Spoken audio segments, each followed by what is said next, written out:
വർദ്ധിക്കണമെന്ന് പറയാറുണ്ട്. ഒന്ന് പാലും പഞ്ചസാരയും. ഇതിൻ്റെ ഗുണങ്ങൾ എന്താണ്, ദോഷങ്ങൾ എന്തായിരിക്കും? പഞ്ചസാര ഒരു റെഡി സോഴ്സ് ഓഫ് എനർജി ഉള്ളതാണ്. ഇപ്പോൾ ഓട്ടോ ഒക്കെ നടത്തുന്നവർക്കൊക്കെ പെട്ടെന്ന് ഗ്ലൂക്കോസ് പഞ്ചസാരയൊക്കെ കഴിക്കുക, അത് അങ്ങനെയുള്ള. അല്ലാതെ പഞ്ചസാര എസെൻഷ്യൽ ഫുഡല്ല. പഞ്ചസാര ഒരുപാട് കഴിക്കുന്നത് അത് ശരിയല്ല, അത്രേ ഉള്ളൂ. പക്ഷേ പാലിന് കുഴപ്പമൊന്നുമില്ല. പാല് നമുക്ക് കഴിക്കാൻ പറ്റുന്നുള്ളത് പണ്ടൊരു 5000 കൊല്ലത്തിന് മുമ്പ് നമുക്കൊരു മ്യൂട്ടേഷൻ വന്നിട്ടുണ്ട്.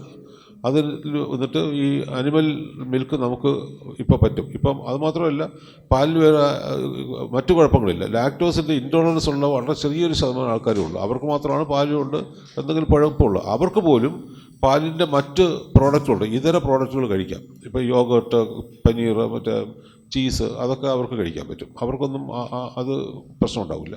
പാലെന്ന് പറയുന്നത് ഒരു നല്ല source of പ്രോട്ടീനാണ്. 3 grams per 100 ml ഉണ്ട്. 3 grams പ്രോട്ടീൻ 3% ഉണ്ട്. അപ്പോൾ അത്രയും പ്രോട്ടീൻ കിട്ടും. അത് നമ്മുടെ പ്രോട്ടീൻ സോഴ്സായിട്ട്. മറ്റൊന്നുള്ള പാല് നമ്മുടെ മറ്റ് ഒരുപാട് വിഭവങ്ങളിൽ ചേർക്കുന്നത്. പായസം ഉണ്ടാക്കുന്നതിന് പാല്, അല്ലെങ്കിൽ ചില ഒരുപാട് സ്വീറ്റ്, അല്ലെങ്കിൽ പാല് കടന്നു വരും. അപ്പോൾ അതുകൊണ്ട് പാല് അങ്ങനെ വർജിക്കാൻ പറ്റുന്ന ഒരു സാധനമല്ല. പാല് വേണ്ടാന്ന് പറഞ്ഞാൽ ആൾക്കാർ പോലും ഇതൊക്കെ കഴിക്കുന്നുണ്ട്.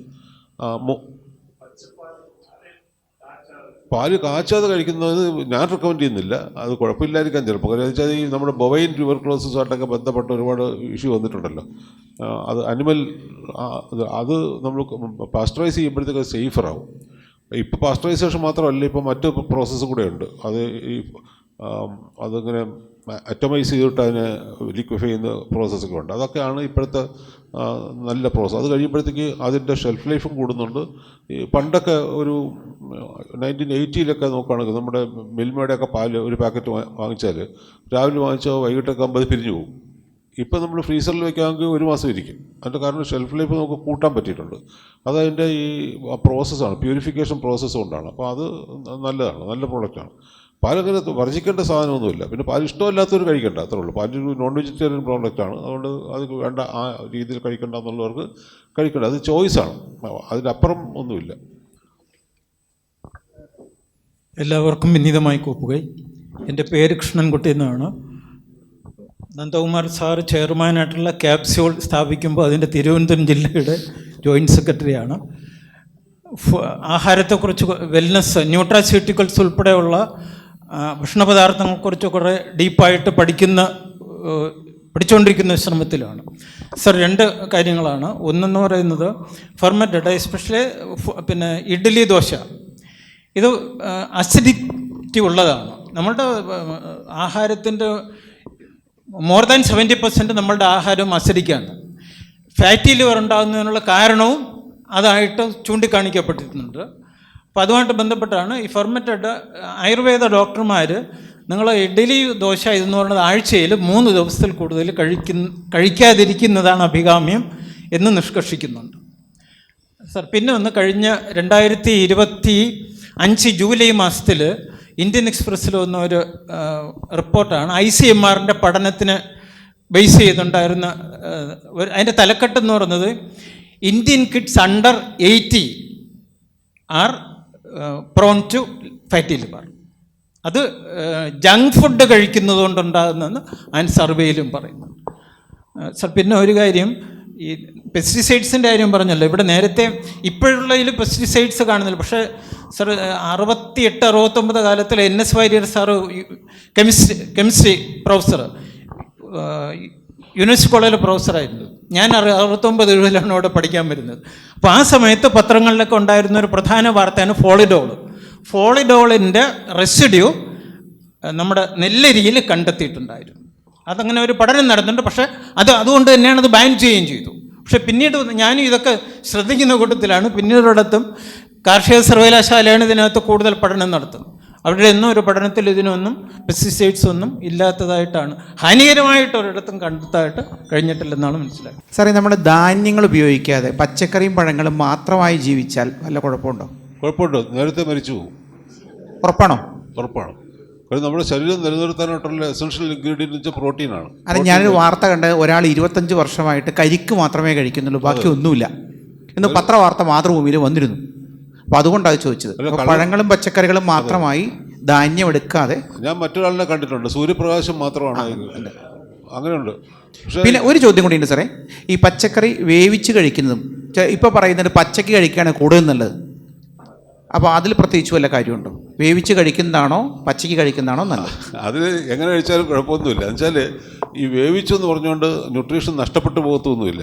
അപ്പോൾ പ്രോട്ടീൻ മാത്രമാണ് ഡീനേച്ചർ ചെയ്യുന്നത്, ബാക്കിയുള്ളതൊന്നും പോകത്തില്ല. ഈ വേവിക്കുന്ന ഒരു സാധനം എന്നുള്ളത്, വേവിക്കുന്ന ടെക്നോളജി കൊണ്ട് 1,00,000 വർഷത്തിന് മനുഷ്യൻ കണ്ടുപിടിച്ചതാണ്. ഈ ഫുഡ് വേവിക്കുക, ഫുഡ് തീയിൽ കുക്ക് ചെയ്യുക എന്നുള്ളത് ഒരു എക്സ്റ്റൻഷൻ ഓഫ് ഡൈജസ്റ്റീവ് പ്രോസസ്സാണ്. അതായത് അതിന് മുമ്പ് നമുക്ക് ദഹിക്കാൻ പറ്റാത്ത സാധനങ്ങൾ ഇപ്പോൾ കഴിക്കാൻ പറ്റുന്നു. നമുക്ക് ഒരുപാട് സാധനങ്ങൾ കഴിച്ച പണ്ടത്തെ കാലത്തെ ഒരു കൊല്ലത്തിൽ ഈ തീ കണ്ടുപിടിക്കുന്നതിന് മുമ്പ് മനുഷ്യൻ്റെ ജോലി എന്ന് പറഞ്ഞാൽ രാവിലെ തൊട്ട് വൈകുന്നേരം വരെ തിന്നുകൊണ്ടിരിക്കുക എന്നാണ്. ചവച്ചിരിക്കണം. എന്നിട്ട് വൈകിട്ട് വരെ കഴിക്കുമ്പോഴത്തേക്ക് കഴിക്കുന്നതിൻ്റെ ഒരു ചെറിയ ശതമാനം അബ്സോർവ് ചെയ്യുള്ളൂ. ഇപ്പോൾ അരിയൊക്കെ എടുക്കുകയാണെങ്കിൽ, ഇപ്പം നമ്മളിപ്പോൾ നെല്ല് അരി എടുക്കുകയാണെങ്കിൽ അതിൻ്റെ 70% സ്റ്റാർച്ചും ഒക്കെ ആണല്ലോ. അതുവഴി നമ്മൾ ചവച്ച് തിന്നുകയാണെങ്കിൽ, അരി വെറുതെ ചവച്ച് തിന്നുകൊണ്ടിരിക്കുകയാണെങ്കിൽ നമുക്ക് 70% സ്റ്റാർച്ച് കിട്ടത്തില്ല, 20% കിട്ടുള്ളൂ. ബാക്കിയൊക്കെ വേസ്റ്റായിട്ടുള്ള ഇൻഡസ്ട്രി വഴി പുറത്ത് ഡിസ്ചാർജ് ചെയ്യത്തേ ഉള്ളൂ. അപ്പോൾ അത് ദഹിക്കാൻ പറ്റുന്ന ഒരു ടെക്നോളജിയാണ് തീ എന്ന് പറയുന്നത്. തീ ശരിക്കും പറഞ്ഞാൽ ഡൈജസ്റ്റീവ് പ്രോസസ്സാണ്. അതാണ് ഇതൊക്കെ ചെയ്യുന്നത്. അങ്ങനെ നമുക്ക് പണ്ട് കഴിക്കാൻ പറ്റാത്ത ഒരുപാട് സാധനങ്ങൾ ഇപ്പോൾ കഴിക്കാൻ പറ്റുന്ന ഫുഡായിട്ട് കൺവേർട്ട് ചെയ്യാൻ പറ്റി. ഫുഡും ന്യൂട്രീഷനും രണ്ട് കാര്യങ്ങളാണ്. ഫുഡെന്ന് പറഞ്ഞാൽ നമുക്ക് ഇഷ്ടപ്പെടണം, അങ്ങനെ കഴിക്കുന്ന സാധനം അങ്ങനെ ഫുഡായിട്ട് മാറ്റാൻ പറ്റുന്നതാണ്. അപ്പോൾ അതൊരു ഇമ്പോർട്ടൻ്റ് വളരെ പ്രധാനപ്പെട്ട ഒരു മുന്നേറ്റമായിരുന്നു. അതിനുശേഷമാണ് നമ്മൾ തലച്ചോറ് വികസിക്കാൻ തുടങ്ങിയതും. ഈ പണ്ടത്തെ ഈ ഒരു വർഷത്തിന് മുമ്പുള്ള മനുഷ്യരുടെ ചിത്രമൊക്കെ എടുത്ത് നോക്കുകയാണെങ്കിൽ ചെറിയ തലയും വലിയ വയറും ആയിരിക്കും. ഒരു വയറെന്ന് വെച്ചാൽ ഇൻഡസ്ട്രിയിൽ ഒരു 2-3 കിലോമീറ്റർ നീളം കാണും. അത് കാണിട്ട് വയറിന് തള്ളിയിരിക്കും. വയറ് കുറഞ്ഞ് വന്നിട്ട് തല വികസിച്ചത് ഇതിൽ നിന്ന് വന്നാക്കുന്നതാണ്. ഇത് കൂടുതൽ ഭക്ഷണം കഴിച്ചുകൊണ്ടാണ്. അപ്പോൾ ഇതൊക്കെ പച്ചയ്ക്ക് കഴിക്കണം എന്നൊക്കെ പറയുന്നത് ഒരു അത്ര ശാസ്ത്രീയമായിട്ട് അത്ര ശരിയല്ല. പിന്നെ നമ്മൾ ആയുർദൈർഘ്യത്തിന് ഇതൊക്കെ ആവശ്യമുണ്ട്. നമുക്ക് കുറച്ച് സ്റ്റാർച്ച് വേണം, കുറച്ച് പ്രോട്ടീൻ വേണം, കുറച്ച് വൈറ്റമിൻസ് വേണം, കുറേ മൈക്രോ ന്യൂട്രിയൻസ് വേണം. ഇതിനൊക്കെ ഒരു മിക്സ്ചറുണ്ട്. ആ അളവിൽ കിട്ടുകയാണെങ്കിലേ പറ്റുള്ളൂ. നമ്മളിത് കണ്ടുപിടിച്ചു എന്നുള്ളതുകൊണ്ടാണ് ഇത് സാധിക്കുന്നത്. അത് കണ്ടുപിടിക്കാത്ത ഈ നമ്മൾ വൈൽഡിൽ ജീവിക്കുന്ന മൃഗങ്ങളില്ലേ, അതിനൊക്കെ ആയുർദൈർഘ്യം കുറവാണ്. ഇപ്പം ഈ കാട്ടിൽ ജീവിക്കുന്ന ആനയെ പിടിച്ച് നാട്ടിൽ കൊണ്ടുവന്ന് കെട്ടി ദിവസം ആഹാരം കൊടുക്കുകയാണ്, അത് കൂടുതൽ നാൾ ജീവിക്കും. ഇപ്പോഴത്തെ സ്ട്രീറ്റ് ഡോഗില്ലേ, സ്ട്രീറ്റ് ഡോഗ്സിൻ്റെയൊക്കെ ആയുർദൈർഘ്യം വളരെ കുറവാണ്. 3-4-5 വർഷമേ ഉള്ളൂ. ആ സ്ട്രീറ്റ് ഡോഗിനെ നമ്മൾ അഡോപ്റ്റ് ചെയ്തിട്ട് വീട്ടിൽ കൊണ്ട് താമസിപ്പിക്കുകയാണെങ്കിൽ 15 കൊല്ലം ജീവിക്കും. അപ്പോൾ ഈ അഡീഷണലായിട്ട് വരുന്നതൊക്കെ നമ്മൾ കുക്ക്ഡ് ഫുഡ് കഴിക്കുന്നതുകൊണ്ടാണ്. ഈ മൃഗങ്ങൾക്കും ഇഷ്ടം കുക്ക്ഡ് ഫുഡാണ്. അതിന് കുക്ക് ചെയ്യാനുള്ള ടെക്നോളജി പഠിച്ചില്ല, നമ്മൾ പഠിച്ചു. ആ വ്യത്യാസമേ ഉള്ളൂ. ഈ കാട്ട് തീയൊക്കെ വരുമ്പം ആളുകൾ അത് വാച്ച് ചെയ്യുകയാണെങ്കിൽ ഒരുപാട് അനിമൽസ് ഈ കാട്ടുതീ ഇങ്ങനെ നോക്കിക്കൊണ്ടിരിക്കും. കാട്ടുതീ ഇങ്ങനെ അകന്നകന്ന് പോകുമ്പോഴത്തേക്ക് അതിൽ ചത്ത് കിടക്കുന്ന മൃഗങ്ങളെ പിടിച്ച് തിന്നും. വെച്ചാൽ അത് ബേസിക്കായിട്ട് അതിന് ഇഷ്ടം ചുട്ട കുക്ക്ഡ് ഫുഡാണ്. പക്ഷേ അതിന് കുക്ക് ചെയ്യാൻ പറ്റത്തില്ല. നമ്മളിങ്ങനെ കണ്ടുപിടിച്ചു എന്ന് മാത്രം.